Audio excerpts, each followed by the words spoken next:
presentación ustedes la van a poder tener después de este tiempo de capacitación, luego de responder unas preguntas de evaluación que tienen los cursos. Muy bien, entonces vamos al grano. Ahí está. Muy bien. A manera de introducción, quisiera hacer un comentario de algo que encontré en un texto de estas personas que investigan acerca de plantación de iglesias. Ellos decían, mantener una iglesia sana, una iglesia, digamos, equilibrada, no es nada fácil. Y aquí estoy yo comunicándome con líderes, todos ustedes son líderes que están al frente de iglesias y saben de lo que estoy hablando. Este autor, Johannes Reimer, decía que llevar una iglesia de una manera equilibrada y saludable es como manejar un carro de 3 caballos y que cada generación enfrenta esta triple tensión. Es como manejar 3 fuerzas al mismo tiempo y el desafío es mantener equilibradas las 3 fuerzas. ¿Cuáles son esas 3 fuerzas? Dice, la iglesia tiene que estar adaptada a su contexto, a su medio. ¿Cómo pudiéramos describir la adaptación? Como adoptar todo lo que la gente necesita oír y sentir para no dejar de ser relevante. En otras palabras, por ejemplo, si hoy estamos hablando de adaptarnos a la situación del COVID, obviamente tenemos que hablar sobre esta temática en nuestros mensajes y en nuestros discipulados. Hay gente que viene con cargas y sentir que necesitamos ayudarle a dar respuestas. La otra fuerza o el otro caballo, por así decir, es la restauración. Es decir, tenemos que ser fieles a lo que originalmente se dejó a la iglesia. No podemos simplemente ir a llenar las necesidades de la gente, a las demandas de las personas. Entonces, la restauración la podríamos definir como eliminar lo que no es conforme a un modelo original. Y los líderes están buscando cuál es el modelo original de la iglesia. Una tercera fuerza a la que los líderes tienen que ser fieles es la reinvención. Es decir, estar abierto a lo nuevo que el Espíritu tiene para cada lugar y cada época. Estamos seguros que el Espíritu Santo tiene algo nuevo para Bolivia para este tiempo y tenemos que estar atentos a ello. Pero ahora trate de poner estas 3 fuerzas en equilibrio y va a ver que no es nada fácil. Uno fácilmente puede ladearse hacia la adaptación y entonces comienzan a aparecer enfermedades de la iglesia. Si enfatizo demasiado la adaptación a mi contexto, la enfermedad que voy a tener en mi iglesia es la tibieza, es decir, tener un pie aquí, un pie allá. Si enfatizo demasiado la restauración, la enfermedad que voy a tener en mi iglesia va a ser el legalismo. Voy a tratar de no salirme de ciertos límites que los encuentro en la sana doctrina y voy a estar a la persecución de cosas que se van más allá de esto. Y si enfatizo demasiado esta fuerza o esta tendencia de la reinvención, el peligro puede ser enfermar de sectarismo, es decir, que termine haciendo algo tan mío, tan único, que nadie más me entienda y me vuelvo una secta. Entonces vean cómo el desafío para un líder es mantener estos 3 elementos. Pero esto es solo como una introducción para que ustedes entiendan la importancia del tema que estamos tratando. Obviamente, si vamos a llamar a un médico a la casa para que tome los signos vitales de nuestro enfermo, lo primero que nos va a preguntar el médico por teléfono es, bueno, ¿y está vivo o ya está en las últimas? ¿No? Entonces, sí, lo primero que tenemos que asegurar es que nuestra iglesia está viva para ver si tiene los signos vitales. Perdonen que empiece de esta manera, pero es posible estar llevando adelante iglesias que están muy moribundas. ¿Cómo saber que nuestra iglesia está viva? Hechos 1:8 nos dice, pero recibiréis poder cuando haya venido sobre vosotros el Espíritu Santo y me seréis testigos en Jerusalén, en toda Judea y en Samaria y hasta lo último de la tierra. Esto es la gran comisión de Hechos de los Apóstoles, es el programa de Jesucristo para su iglesia. Y si se fijan, nuestro Señor ya tenía la visión de que la iglesia iba a comenzar en Jerusalén, pero no iba a quedar ahí. La iglesia iba a trasladarse a otro contexto y quizás con algunos años pasar a otros contextos más hasta lo último de la tierra. Nosotros podríamos decir que estamos en lo último de la tierra con respecto a Jerusalén, y han pasado 2000 años ya de esta comisión que entregó el Señor a su iglesia. ¿Cuál es el secreto que nos dio el Señor en Hechos 1:8? Dice: recibiréis poder cuando haya venido sobre vosotros el Espíritu Santo. Es imposible llegar a otros contextos, es imposible mantener a lo largo de los años sin que el Espíritu Santo tenga las riendas de la misión de la iglesia. Eso lo vemos ya en el libro de los Hechos. Fíjese que los 12 habían establecido 7 diáconos para que sirvan a las mesas. Todos nos acordamos de este pasaje, y dijeron: para que nosotros nos dediquemos a la predicación de la palabra y a la oración. Así les dijeron los apóstoles a los 7 diáconos. Pero ¿qué nos cuenta el libro de Hechos inmediatamente después? Que Esteban ya estaba predicando el evangelio, que Felipe ya estaba en Samaria. Es decir, el Espíritu Santo nos viene con sorpresas, y la iglesia tiene que estar atenta, tiene que estar reinventándose. Ese es un hecho, pero siendo fiel a sus orígenes, es decir, manteniendo la restauración y siendo pertinente a las nuevas culturas, es decir, la adaptación. ¿Cuál es la misión de la iglesia? Pues aquí está claro también en Hechos 1:8: me seréis testigos. La misión de la iglesia es testificar quién es Jesucristo a su generación, a cada nueva generación. Esta pueda comprenderlo. Si estamos haciendo esto, hermanos, ustedes mismos pueden evaluar, estamos con una iglesia viva. Si estamos ocupando en otras cosas, que en un momento vamos a ver algunos signos peligrosos de enfermedad, tenemos que preocuparnos y llamar inmediatamente al médico. Bien. ¿Qué signos de enfermedad podemos notar a partir de Hechos 1:8? Que la iglesia dependa de sus métodos humanos y ya no del Espíritu Santo. Ese sería uno de los primeros peligros o signos de enfermedad. Una iglesia dependiendo de sus métodos. Ahora, yo soy educador, no estoy en contra de los métodos. Créame, como educador tengo que manejar métodos de enseñanza, de aprendizaje. Los métodos no son malos. Lo que es malo es que con esos métodos suplanto al Espíritu Santo. Ya no confío más en la obra del Espíritu Santo, sino en lo que dice el libro tal o el libro cual, del autor humano tal o cual. Segundo signo de enfermedad: la iglesia deja de testificar a Jesucristo y se impone otras prioridades. Esto es muy común. A veces nos planteamos el desafío de: voy a guardar la sana doctrina y estoy peleando con los que quieren desviarme y me olvido de testificar de Jesucristo. O estoy pensando en eliminar la competencia. Bueno, hay maneras muy sutiles, ¿no es cierto?, de estar preocupado que la otra iglesia grande está por allá, que la otra denominación, y de esta manera mi prioridad se ha vuelto competir. Otro de los signos de enfermedad puede ser plantearnos cambiar nuestra sociedad y decir: bueno, ha llegado el reino de Dios y ahora tenemos que transformar todo conforme a la iglesia. Y hay otros asuntos más. Por ejemplo, combatir la pobreza podría ser un cambio de prioridad, y no son cosas malas, simplemente no pueden ser prioritarias. Que nuestra iglesia no le falten señales y milagros. Puede volverse una prioridad, y ahí estamos ayunando y estamos rogando al Señor que no falten señales y milagros. Qué bendición una iglesia con señales y milagros, pero no es esa la prioridad. La prioridad es dar testimonio de Jesucristo con todos estos elementos que el Señor nos da en su gracia. Otro signo de enfermedad puede ser que la iglesia pierda de vista su Judea, su Samaria y su visión global para centrarse en sí misma. Este peligro también lo hemos visto en la historia.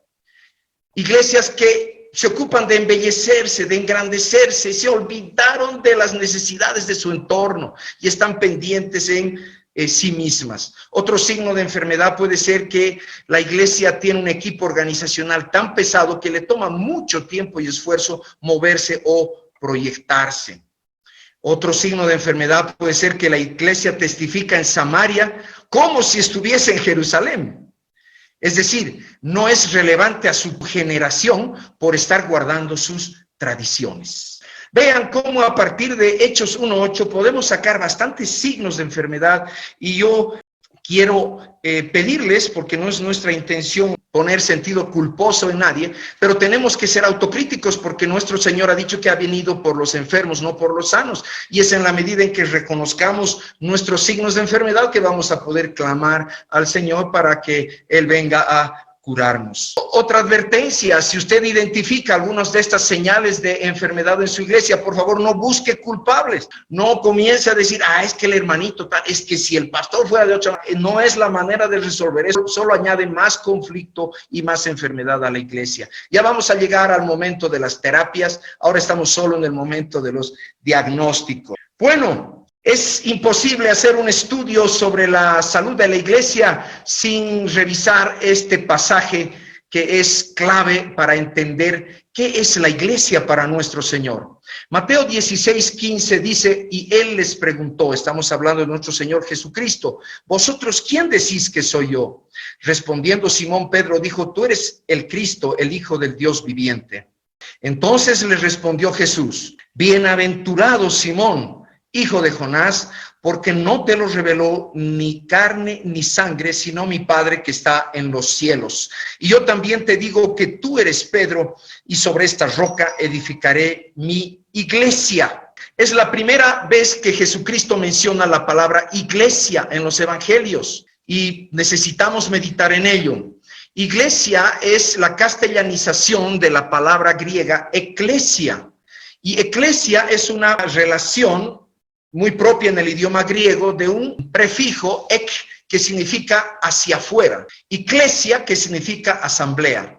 No es un término sagrado, ni religioso, ni nada, porque habían, digamos, en el mismo Nuevo Testamento se habla de asambleas de personas que por motivos políticos se reunían, se habla también de eclesias. Entonces, ¿cómo lo pudiéramos traducir? Es la asamblea de los que salen o de los convocados. Esa es la iglesia, es una asamblea de los que han sido convocados. El siguiente elemento que está presente aquí nos ayuda a entender lo que Dios tiene en mente cuando habla de iglesia. Habla del Hades. El Hades es la muerte.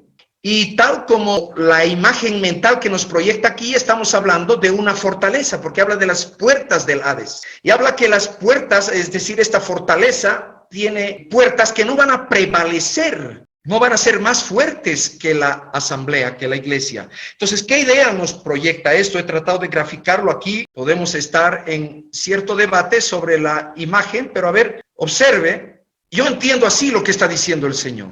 Dios ha venido a resolver un problema muy antiguo. Ingresó la muerte al mundo y el Señor ha traído un camino de solución a este problema. Es nuestro Señor Jesucristo y nosotros su cuerpo, su iglesia. El Señor Jesucristo está presente hoy en el mundo, continuando con esta tarea de salvación. ¿Y cómo lo está haciendo? Bueno, de la iglesia entró el Señor Jesucristo, vino desde los cielos, ingresó al Hades y rescató 120, es lo que sabemos que fueron la iglesia inicial en Pentecostés.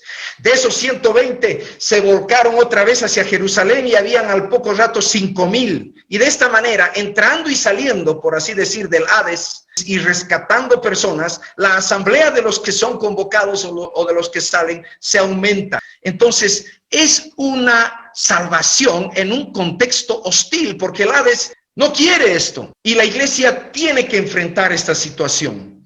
Pero esta misma imagen nos puede llevar, bueno, a ciertas convicciones. Primero, al decir el Señor, esto no te lo reveló ni carne ni sangre, sino mi Padre que está en los cielos, tenemos que tener en cuenta, hermanos, que la iglesia es obra del Padre. Es muy fácil para nosotros, con el buen corazón que tenemos, tratar de diseñarle métodos espectaculares para que la iglesia haga este trabajo. Pero no, nadie puede llegar al corazón de alguien y revelarle esta verdad, sino solamente el Padre. Así que la oración podría ser el método más efectivo. Pero la otra cosa que nos aclara este pasaje es que la iglesia es propiedad del Hijo. No es propiedad de una denominación o de un pastor o de algún apóstol o algún profeta. No, es propiedad del Hijo y todos nosotros estamos a la misma distancia a sus pies. Estamos como estrado a sus pies y estamos esperando direcciones de Él. ¿Hacia dónde nos va a dirigir el Hijo? Porque somos su iglesia. Fíjese que aún esto puede tener algunos signos de enfermedad. Permítame mencionar los que he podido ver. Que la iglesia se sienta temerosa y encapsulada por el Hades. Ahí vemos una iglesia reducida, con complejo de inferioridad, y que ve al Hades como alguien imposible a derrocar, a vencer. La iglesia busca aislarse y desentenderse del Hades. Esto ha sido muy común cuando he dicho, bueno, ese es el mundo y nosotros somos la iglesia, así que no hay nada entre los dos. Y entonces estamos rescatando a las personas, sí, pero las estamos sacando fuera de un contexto cuando el Señor nos ha dicho, ustedes no son del mundo, pero yo los dejo en el mundo. La iglesia pacta con el Hades.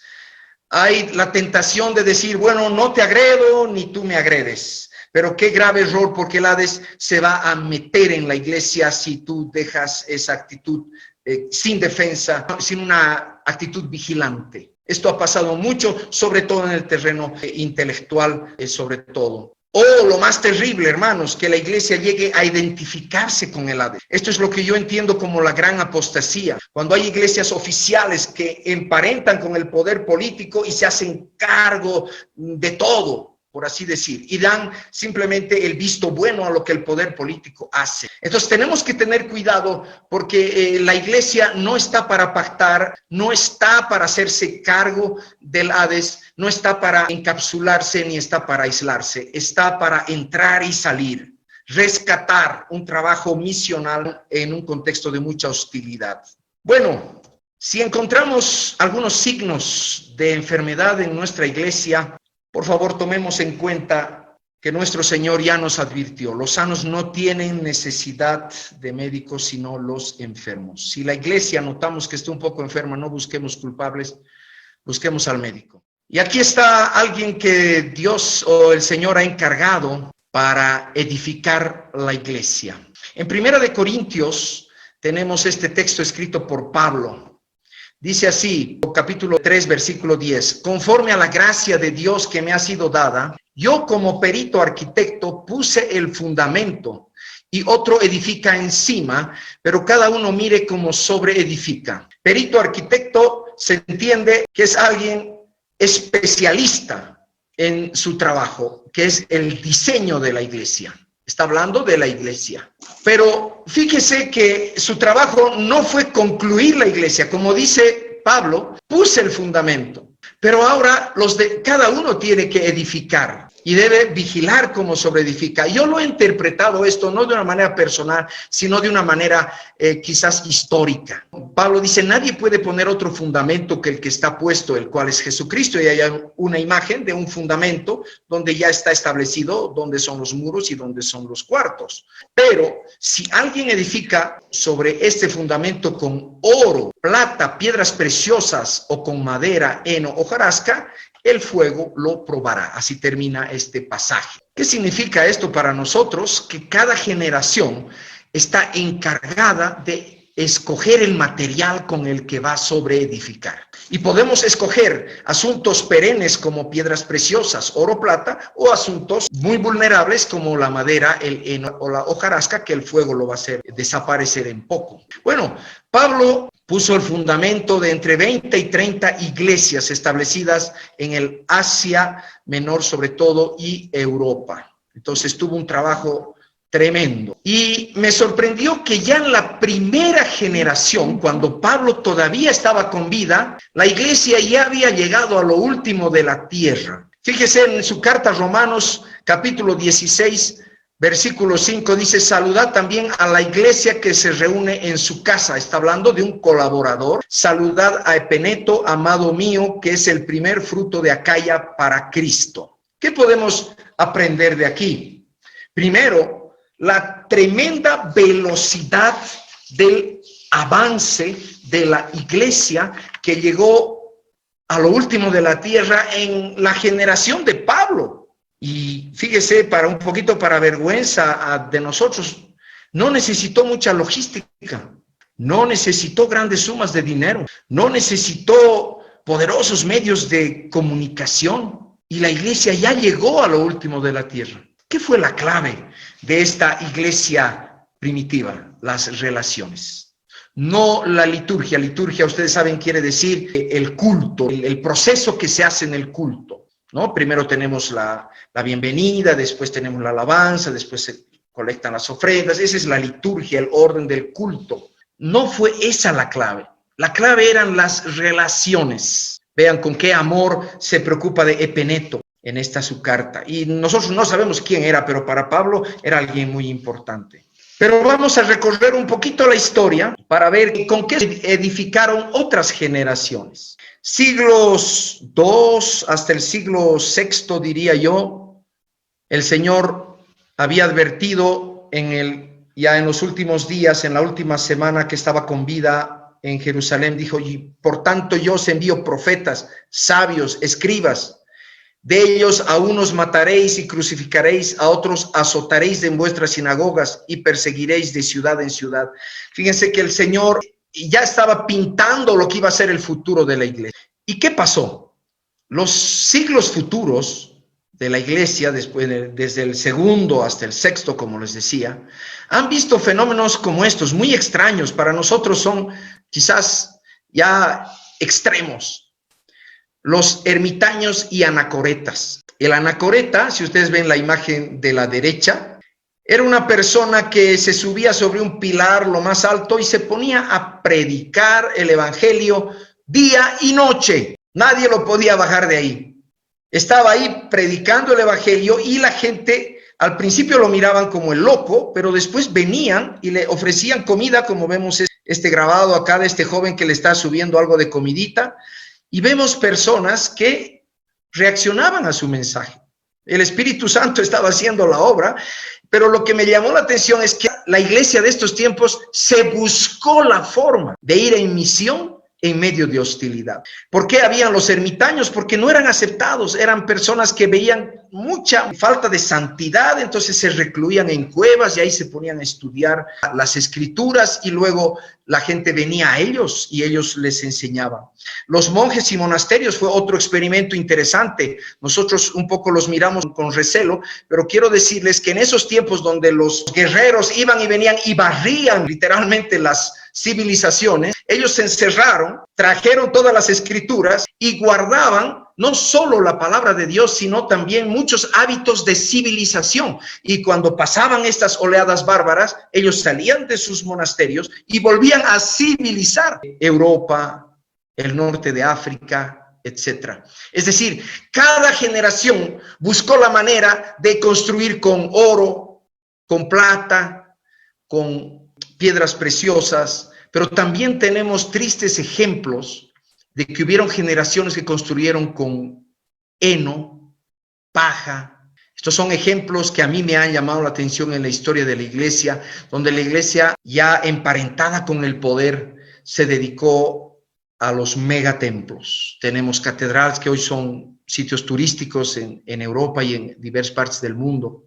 O actualmente, hace poco, tenemos los escándalos, digamos, no inmorales, pero escándalos, porque ha salido en los medios de comunicación y todo, de la excesiva riqueza que tienen ciertos líderes evangélicos, como el pastor Macedo de Pare de Sufrir, o la historia triste de las torturas de la Inquisición, donde la iglesia tenía casi carta blanca para torturar y hacer cosas espantosas.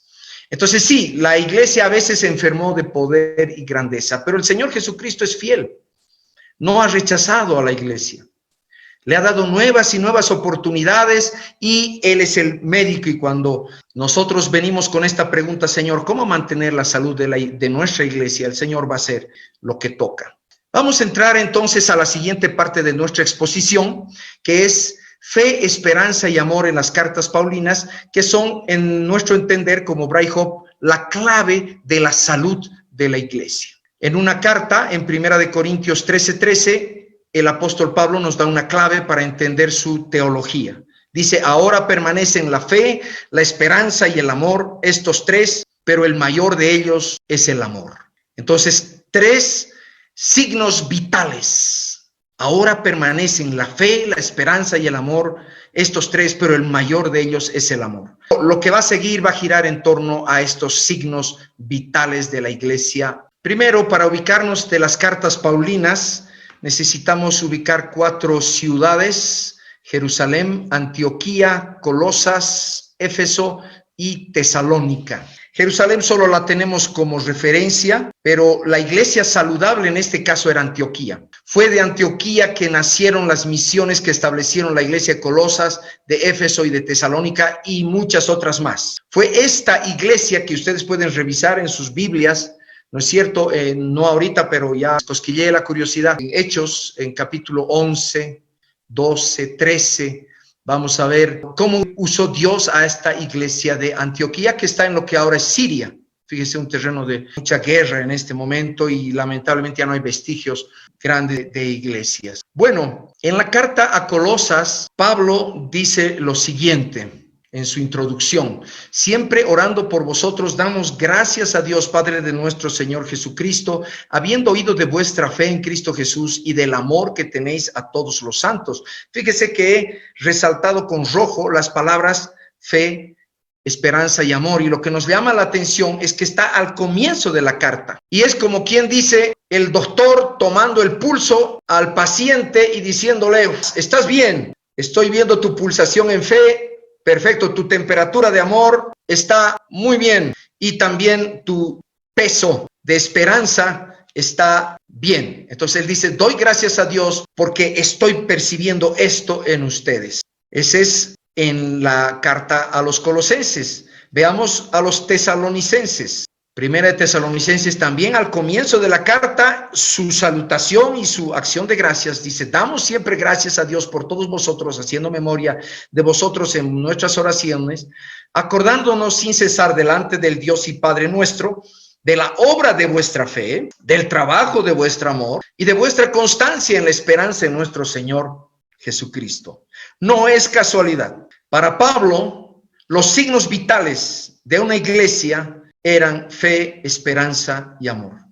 Y vamos a ver cómo se confirma esto en un momento más, porque conocemos, hermanos amados de Dios, vuestra elección. Esta es la primera carta a los tesalonicenses. Veamos lo que pasa en la segunda carta a los tesalonicenses, que pasaron ya un buen tiempo entre la primera y la segunda. En la segunda carta a los tesalonicenses, Pablo empieza de la manera conocida: debemos siempre dar gracias a Dios por vosotros, hermanos, como es digno, por cuanto vuestra fe va creciendo y el amor de todos y cada uno de vosotros abunda para con los demás. Y ahora, ¿qué esperaríamos leer en el versículo 4? Bueno, algo sobre la esperanza, pero sorpresa, no se menciona la esperanza. Tanto es así que nosotros mismos nos gloriamos de vosotros en las iglesias de Dios por vuestra paciencia y fe en todas vuestras persecuciones y tribulaciones que soportáis. Uno podría decir: bueno, parece que no era tan cierto esto de los 3 signos vitales de la iglesia, pero ¿qué pasa en el capítulo 2 de esta misma carta? Fíjense, 2 Tesalonicenses, capítulo 2, versículo 1. Con respecto a la venida de nuestro Señor Jesucristo y nuestra reunión con Él, os rogamos, hermanos, que no os dejéis mover fácilmente de vuestro modo de pensar. Parece que Pablo está enfrentando a una iglesia que ha comenzado a dudar de su esperanza. Su esperanza ya no era en los tiempos de la primera carta. Ni os conturbéis ni por espíritu, ni por palabra, ni por carta, como si fuera nuestra, en el sentido de que el día del Señor está cerca. Nadie os engañe de ninguna manera. ¿Qué conclusión podemos sacar aquí, hermanos? Y no estoy solo en esto lo he tomado de un famoso pastor, el pastor Gen Getz, que dice precisamente que el motivo central de las cartas de Pablo era fortalecer aquella dimensión de la vida de la iglesia que estaba tambaleando, buscando o tomando el pulso entre fe, esperanza y amor. Notamos entonces que allí donde falta alguno de estos signos, la carta tiene el fin de corregirlo. En la siguiente sesión, el próximo miércoles, vamos a ver el caso de la iglesia de Éfeso, por ejemplo, que es muy interesante, y lo vamos a ver de principio a fin, porque es uno de los casos que quiero que analicemos. Pero por ahora, que quede claro que esta es la modalidad de pastoreo de Pablo. Pablo toma el pulso, toma los signos vitales. Cuando las cosas están bien, da gracias a Dios, los respalda, los fortalece, y si algo está mal, inmediatamente comienza a corregir. Los signos vitales son pues fe, esperanza y amor. Notemos que Pablo no elogia el tamaño del templo. En ninguna de las cartas, en ninguna, vemos, os alabo, hermanos, porque habéis construido un templo enorme. No hay tal cosa. O la pompa del culto, ¿no? Os alabo, hermanos, porque vuestros cultos tienen una solemnidad y tienen una duración y tienen una alabanza que convoca realmente a gloriarse en el Señor. No hay tal cosa. Al contrario, a los corintios les da un poco de palo porque sus cultos eran un desorden. El tamaño de la congregación tampoco es mencionado. Pablo sí se alegra cuando el evangelio está creciendo y está llegando a otros lugares, pero no habla del tamaño en concreto de las congregaciones. Entonces, ¿qué nos llama la atención a esto? Que quizás con el pasar de los siglos, él ha puesto un fundamento claro, pero nosotros hemos entreverado, hemos perdido un poco los buenos materiales y nos hemos puesto a construir quizás con heno, hojarasca y paja. Y hemos dado más atención a lo que en el Nuevo Testamento no se está dando atención. Y nos está consumiendo quizás mucho tiempo y muchas discusiones. Entramos a la última parte de nuestra exposición, nuestro curso de esta noche, yendo al primer signo vital, qué es y cómo desarrollar la fe. Voy a considerar con ustedes, acompáñenme por favor, 6 pasajes bíblicos y de aquí vamos a sacar una enseñanza muy valiosa y breve. Hebreos 11:1, lo que todos conocemos como la definición de la fe. Es pues la fe, la certeza de lo que se espera, la convicción de lo que no se ve. Segundo pasaje, habiendo oído de vuestra fe en Cristo Jesús y del amor que tenéis a todos los santos, es un pasaje que acabamos de considerar en la carta a Colosenses, pero que ya nos da toda la comprensión si vemos Hebreos 12:2, puestos los ojos en Jesús, el autor y consumador de la fe. ¿Qué podemos ir aprendiendo ya en estos 3 versículos? Primero, la fe es una convicción personal, una convicción que te puede llevar a ti, hermano, hermana, a dar tu vida por lo que crees. Es una certeza de la cual nadie te va a mover. Pero esa fe, esa convicción tiene un objeto, es decir, es como si estás mirando a alguien. Ese objeto, esa visión en la que tiene que estar enfocada tu fe, es Cristo Jesús, el autor y consumador de la fe. Cualquier otra persona o elemento o cualquier asunto teológico que lo pongas en lugar de Cristo Jesús, esa fe va a resultar enferma. Y lo vamos a ver en un momento más, en un caso muy patético. Romanos 10:17, todos conocemos este pasaje, así que la fe es por el oír y el oír por la palabra de Dios. Entonces, ¿cómo conocemos a Cristo Jesús? ¿Cómo podemos tener los ojos puestos en Él para que nuestra convicción comience a desarrollarse? Es a través de la palabra de Dios.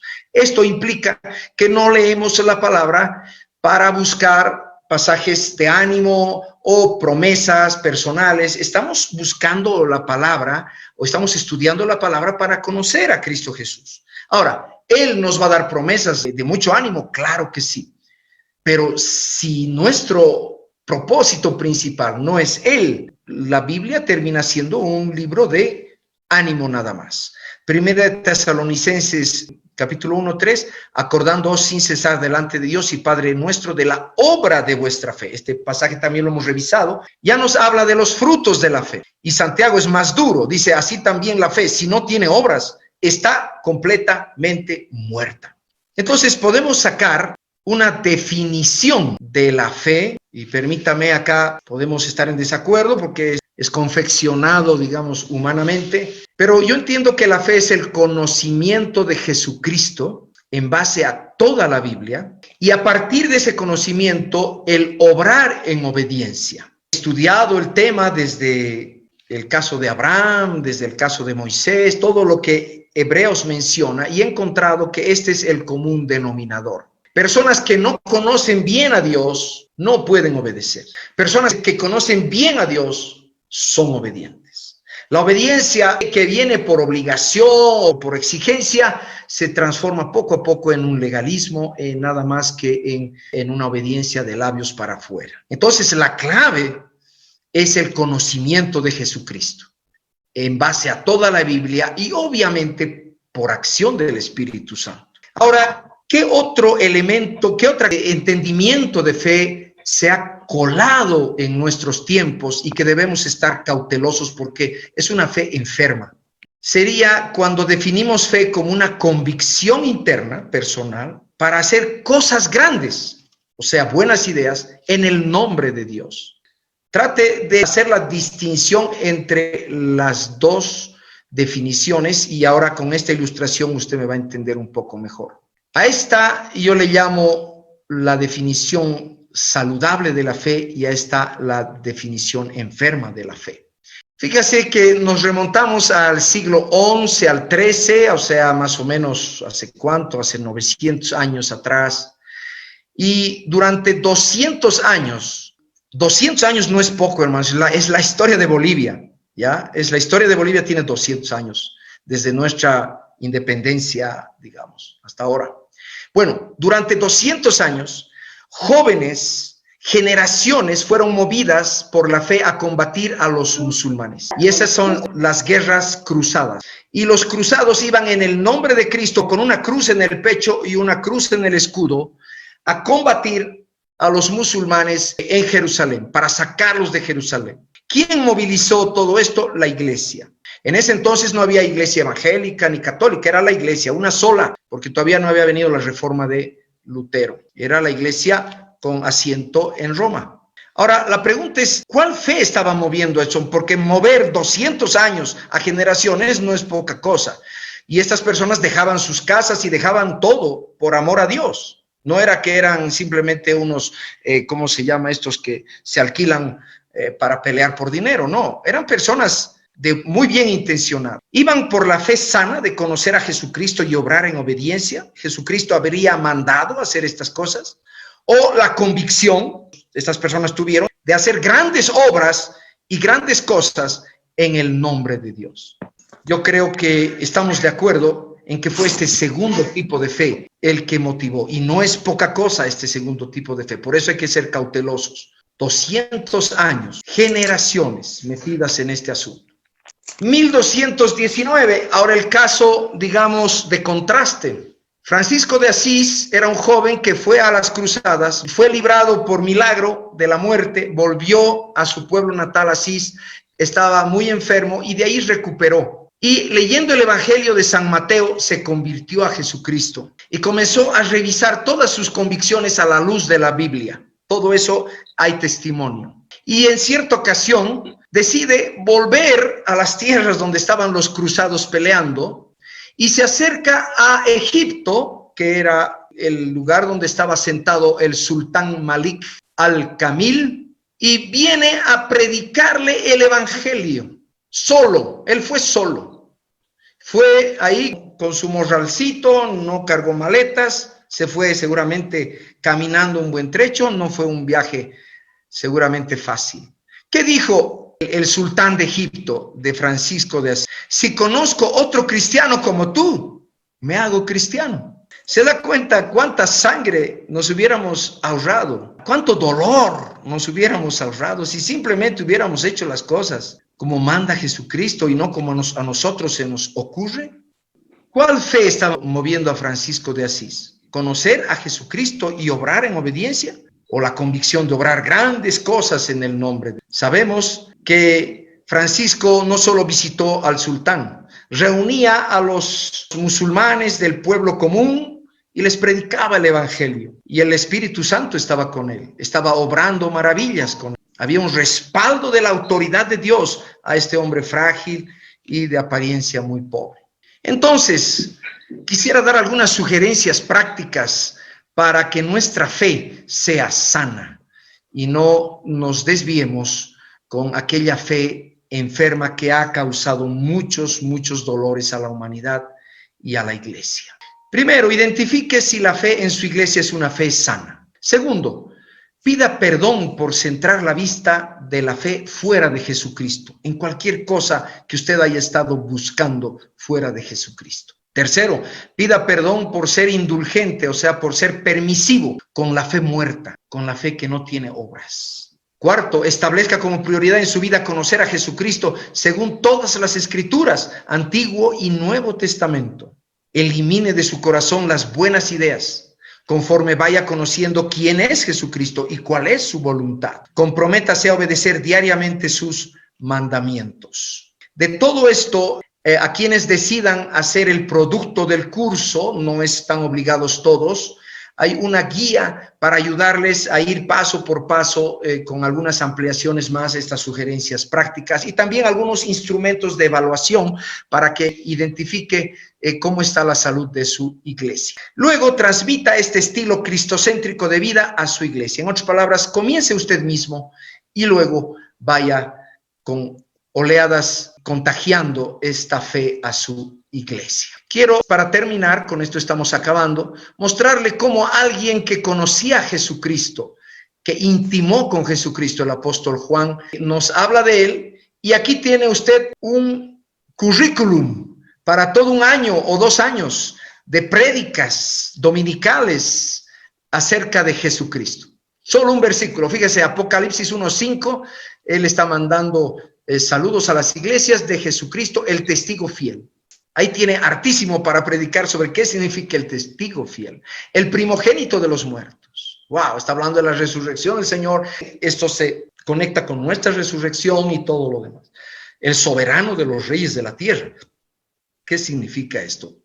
El que nos ama, el que nos ha lavado de nuestros pecados con su sangre. Hay tanto de conocer en Jesucristo, que es nuestro Salvador, el Cordero de Dios, que es nuestro sumo sacerdote según el orden de Melquisedec, que es el pan de vida, que es el buen pastor, que es la luz del mundo. No olvidemos, hermanos, que en cierta ocasión un par de discípulos, el día de la resurrección, se estaban yendo de Jerusalén, el Señor se les presenta resucitado, no lo reconocen y dice que comenzando desde Moisés y siguiendo por todos los profetas, les aclaraba en todas las escrituras lo que de él decían.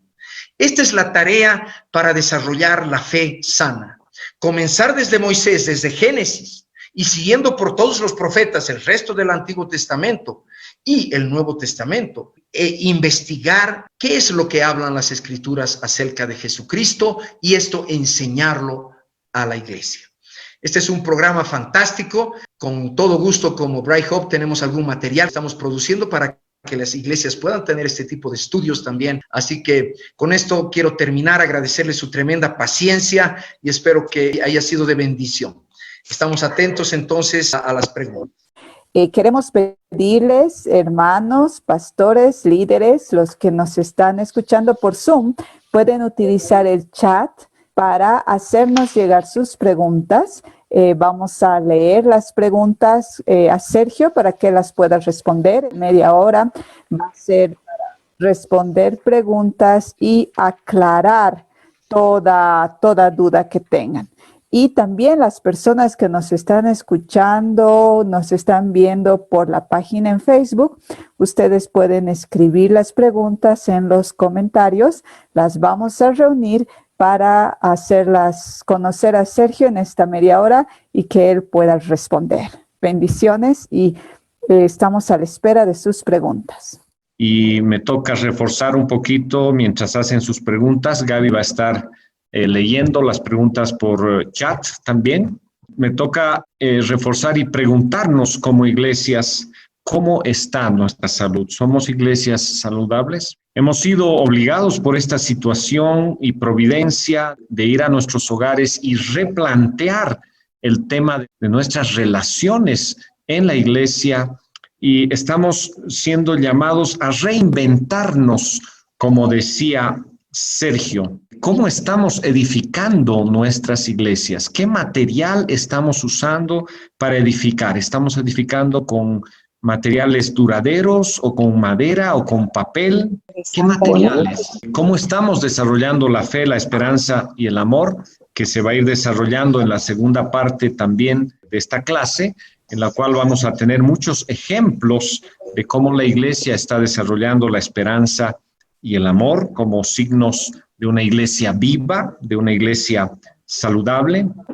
Y quizás reforzar algo que he ido hablando por mucho tiempo con diferentes líderes, con muchos de ustedes, en cada sesión de sentarnos juntos, de hablarle a su iglesia, desarrollar un proyecto allá en la iglesia. Y es que el ministerio está basado en relaciones comprometidas relaciones saludables. La base del cuerpo de Cristo, la base de lo que somos como iglesia, está en la calidad de sus relaciones. Qué importante es entender que el pastor tiene dónde relacionarse y dónde rendir cuentas, dónde ser transparente.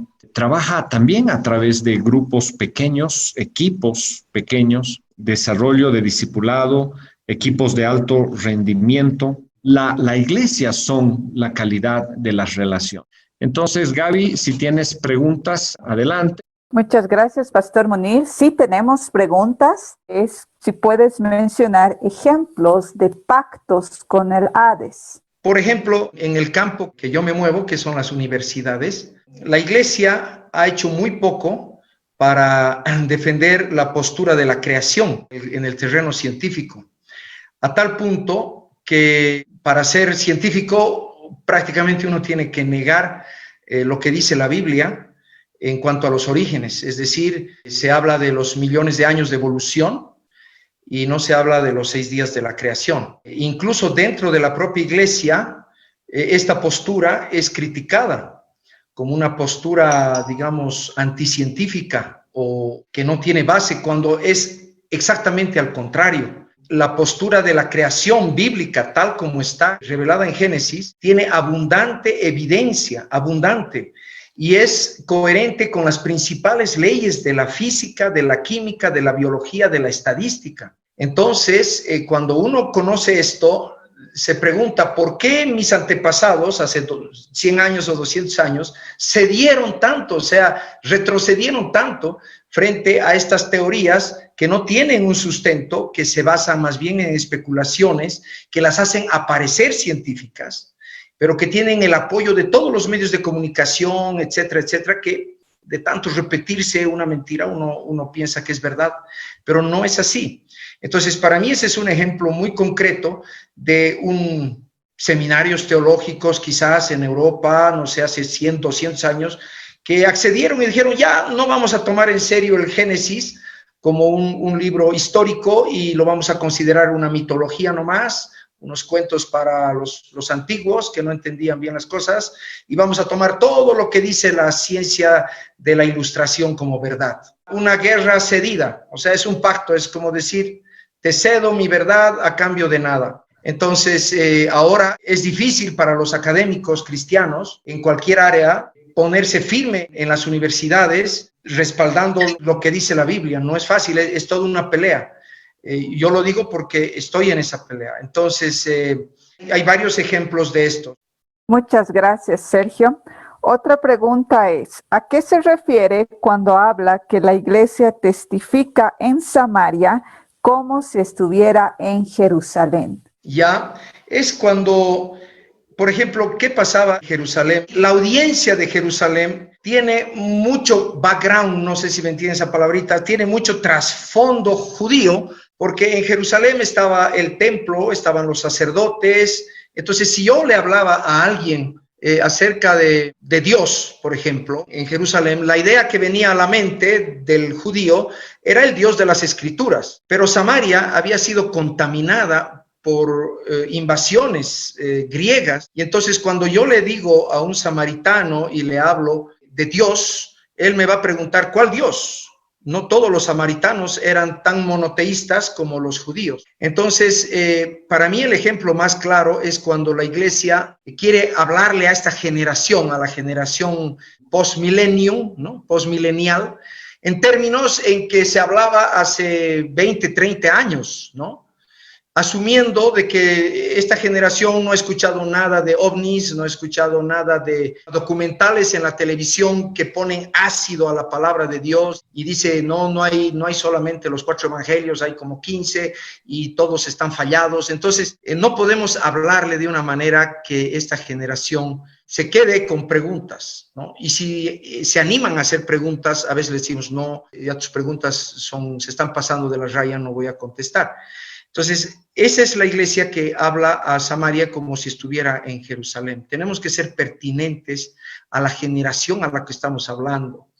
Y eso significa escuchar, adaptarnos, como decía, ¿no es cierto? El primer caballito. entender bien dónde están sus dudas, dónde están sus inquietudes y adaptarnos ahí. No nos queda otra, sin perder nuestras raíces y nuestra firmeza en la palabra de Dios.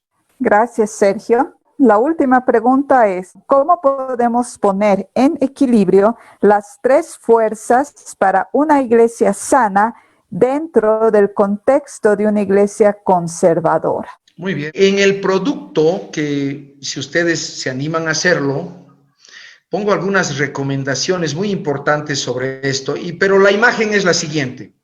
Cuando usted se quiebra un hueso y va al rayo X, el rayo X le descubre cuál hueso está roto, pero a ningún traumatólogo se le va a ocurrir curarlo a usted a plan de rayo X. Yo quiero que entienda bien que una cosa es el diagnóstico y otra cosa es la terapia. Este elemento de los tres caballitos, ¿no?, de la adaptación, la restauración y la reinvención, son elementos de diagnóstico, no son objetivos para la iglesia. Nos permite identificar dónde nos está costando o dónde la iglesia se está yendo. Es como el rayo X, nos ayuda a entender, como se ve que a la persona que preguntó lo ha entendido, nos ayuda a entender, mi iglesia le está fallando por acá, pero no nos ayuda a resolver. Estoy convencido, hermanos, el único que puede traer cura a una iglesia es el Espíritu Santo por medio de la oración de dos o más que saben cuál es el problema y que invitan a Jesucristo a sanar su iglesia. Y los caminos que va a tomar el Señor no van a ser nuestros caminos, le puedo asegurar. Yo he sido copastor muchos años, he trabajado en diversos contextos, he sido misionero en Uzbekistán y he tenido que enfrentar muchos problemas de los que ustedes se enfrentan en las iglesias. Y a veces el razonamiento humano nos lleva a enredarla peor. Entonces aquí tenemos que ser bien humildes y cautelosos, ¿no? Decir, Señor, identifico que este es el problema en mi iglesia, hay demasiado conservadurismo. ¿Qué puedes hacer tú, por favor? Ven y me comprometo a orar una vez por semana o dos veces y me comprometo a estar a tus órdenes, a lo que tú me digas hacer para que se cambie esta situación. Y el Señor lo va a hacer porque es su iglesia, ¿no? Entonces esa sería diferenciar entre lo que es el diagnóstico y lo que es la terapia. Y en la terapia llamemos al médico. Muchas gracias, Sergio. Estas son las preguntas que nos han hecho llegar ahora. Creo que hay dos preguntas en el Zoom que han quedado pendientes. Juanjo Rosa Arias Salazar pregunta es sobre los puntos de una iglesia enferma, si puede repetir. Bueno, como hay dos personas que lo piden, voy a ir a mi PowerPoint. 3 síntomas, de enfermedad cuando nos dejamos, no mantenemos el equilibrio entre estas 3 tareas de estar adaptando, estar restaurando y estar reinventando la iglesia. Las 3 son necesarias y por eso es difícil, porque es como manejar 3 caballos al mismo tiempo. ¿Y cuáles son los síntomas de enfermedad entonces aquí? Sería la tibieza. Ese es un signo de enfermedad, una iglesia tibia que tiene un pie en el mundo, un pie, digamos, en la palabra y que se adapta demasiado, de que solo está para agradar a la congregación, que la congregación es como un niño caprichoso que si no le predican lo que quiere, se enoja. Entonces el pastor está casi obligado a estar siempre tranquilizando, manteniéndole feliz, y eso lleva a la tibieza, porque no se puede usar la espada de 2 filos con esas personas. Otro de los síntomas de enfermedad de una iglesia es el legalismo, cuando decimos la iglesia es esto que yo viví, o esto que aprendí, o esto que está en nuestras doctrinas básicas, o esto que está en el libro tal, y de ahí no salimos, y todo lo que se salga de eso lo comenzamos a cercenar y a combatir, ¿no? Entonces, y es un signo de enfermedad, el legalismo. Y otro elemento es el sectarismo, es decir, cuando abusamos de la reinvención y decimos, bueno, el Espíritu Santo me habla a mí y a nadie más, entonces lo que me guía el Señor es hacer esto, y al otro día el Señor me guió a hacer el otro, y comenzamos a tener una iglesia que ya no tiene comunión con el cuerpo de Cristo, ¿no? Porque es tan extraña, es tan única, es tan sui generis, que se vuelve una secta, ¿no? Entonces, estos son tres signos de enfermedad. Y repito, para resolver esto, no intente hacerlo por su razonamiento, llame nomás al médico, ¿no? Otro de los elementos que habíamos compartido es a partir de Hechos 1:8, en cuanto a los signos de enfermedad. Una iglesia que depende de sus métodos y ya no del Espíritu Santo. Con esto no quiero decir que los métodos no son necesarios, pero cuando suplantan la tarea del Espíritu Santo es un síntoma de alarma enorme. Hay muchos métodos que están en boga en la iglesia, métodos en las que a veces los pastores son intransigentes, ¿no? Los que traen estos métodos dicen, tiene que ser así o no va a funcionar. Por favor, el Espíritu Santo es el que hace funcionar la iglesia. Pero a veces nos convencen de eso y el método se vuelve ya el reemplazante del Espíritu Santo. La iglesia deja de testificar a Jesucristo y se impone otras prioridades. Eso es otro signo de enfermedad, cuando de pronto nos encontramos preocupados por guardar la sana doctrina, por eliminar la competencia, cambiar nuestra sociedad, eliminar la pobreza, o asuntos como que haya siempre señales y milagros en el culto, y todo gira en torno a esto. Quiero decir, igual que los métodos, estos asuntos no son negativos. Guardar la doctrina, claro que es importante. Que no debemos estar en competencia, claro que sí. Que la sociedad debe ser transformada por el Espíritu Santo y la iglesia también, pero no es nuestra prioridad. Nuestra prioridad es testificar a Jesucristo como Señor y Salvador.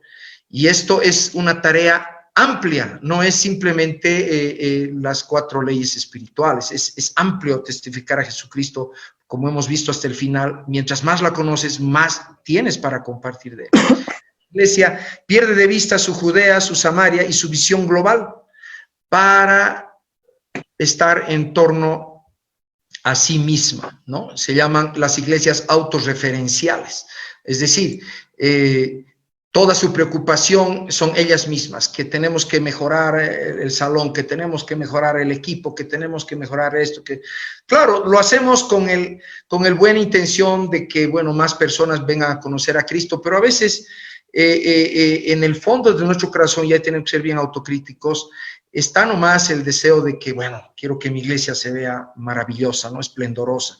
Y ahí es donde puede ser el problemita, ¿no? Perder de vista la visión de Judea, Samaria, que es nuestro entorno, las necesidades, el sufrimiento que hay a nuestro alrededor, etcétera. La iglesia tiene un equipo organizacional tan pesado que le toma mucho tiempo y esfuerzo moverse o proyectarse. Fue interesante que Dios tuvo que empujar a la iglesia en Jerusalén a través de la persecución, ¿no? Hay un dicho muy antiguo y me gustó mucho que dice, todo lugar donde la iglesia se queda más tiempo del necesario se vuelve su Egipto, ¿no? Es como el pueblo judío que en el desierto decía, no, nos volvemos nomás porque allá está mi buena comida, está todo lo que yo amo. Se quedó más del tiempo, digamos, ¿no? La iglesia testifica en Samaria, bueno, eso ya lo hemos aclarado. Entonces son algunos signos de enfermedad, hermanos, en este tema. Y en el otro tema podríamos decir la iglesia encapsulada, temerosa, la iglesia que busca aislarse y desentenderse del Hades, que marca la frontera, es decir, ese es, no me meto para nada. La iglesia que pacta con el Hades, ¿no? Ya también hemos respondido eso. Y la iglesia que se identifica con el Hades, que llega a ser una apostasía, una gran apostasía, que yo la encuentro en las iglesias, por ejemplo, las iglesias oficiales, ¿no? Cuando se emparentan con el Estado y tratan de imponer a la fuerza la creencia cristiana y usan recursos como se han usado en el pasado en la Inquisición, por ejemplo. Ya estamos hablando de palabras mayores, ¿no? Eso, hermanos, en cuanto a los signos de enfermedad.